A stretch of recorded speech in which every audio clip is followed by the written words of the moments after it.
C'est une nuit de lune, au clair de nuit. Pourquoi une nuit? Il y a des rainettes. Les oiseaux ne chantent plus que dans leurs rêves d'oiseaux, sauf les oiseaux de nuit. La hulotte se prend pour un hautbois, mais surtout elle regarde. Il faut bien des yeux à la nuit. Elle regarde loin à travers les arbres, et ses yeux ne se ferment que l'un après l'autre, parce qu'on ne sait jamais. Il fait froid? C'est en mars, mais c'est une nuit d'été pour éviter les crécelles. Les grillons? Alors il fait bon. Les fantômes se baladent en négligé, et les montes en l'air ne remontent pas le col.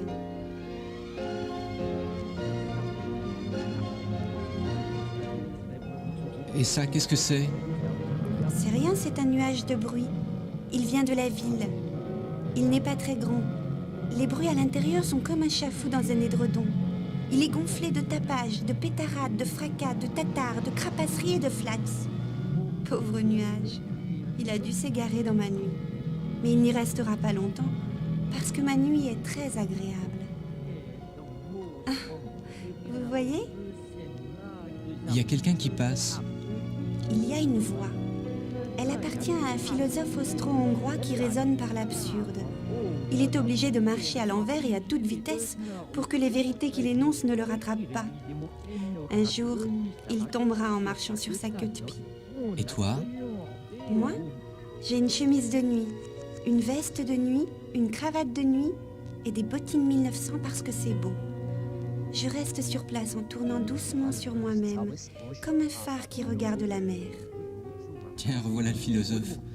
Dans un champ noir, il y a plein de vers luisants qui sont éparpillés un peu n'importe comment. Certains luisent plus fort que d'autres. Ils ont tort. Quand on luit trop, on luit moins longtemps. Il y en a qui clignotent et d'autres qui s'éteignent pour toujours. Le champ noir, c'est le ciel? Dans le jardin, il y a un nain idiot avec une brouette. Son corps et celui de la brouette restent immobiles, mais son visage passe par toutes sortes d'expressions.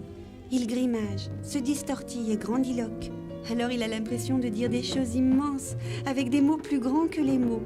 Mais aucun son ne sort de sa bouche. Le tambour? C'est parce que je me suis mise à tourner de plus en plus vite, d'un pied sur l'autre, de plus en plus vite. Alors, les vers luisants font des lignes, et les arbres deviennent de longues taches sombres. Mes bras se lèvent tout seuls. Finalement, je ne sais plus ce que je vois. Du coup, les choses du jour en profitent pour se glisser dans ma nuit.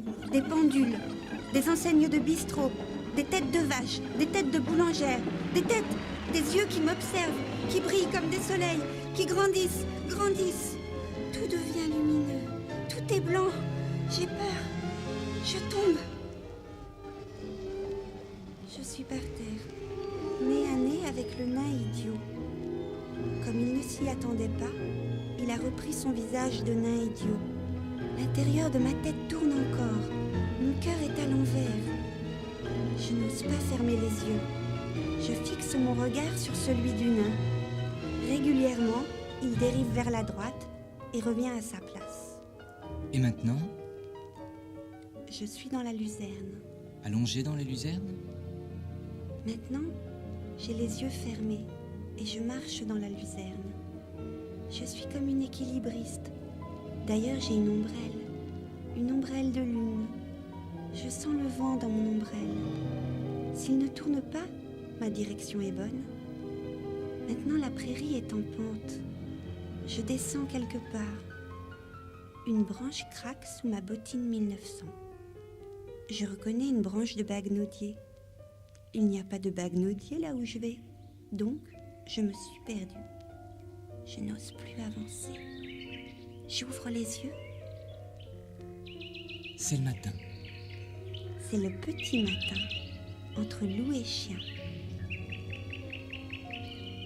La verdure se réveille, et aussi les reflets sur un lac où flottent les premiers pêcheurs, et aussi les draps blancs oubliés sur les cordes à linge.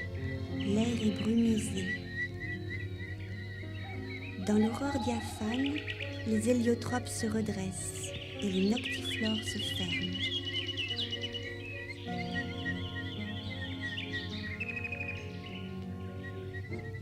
C'est le petit matin, la lune s'éclipse et la nuit refait encore le tour du monde.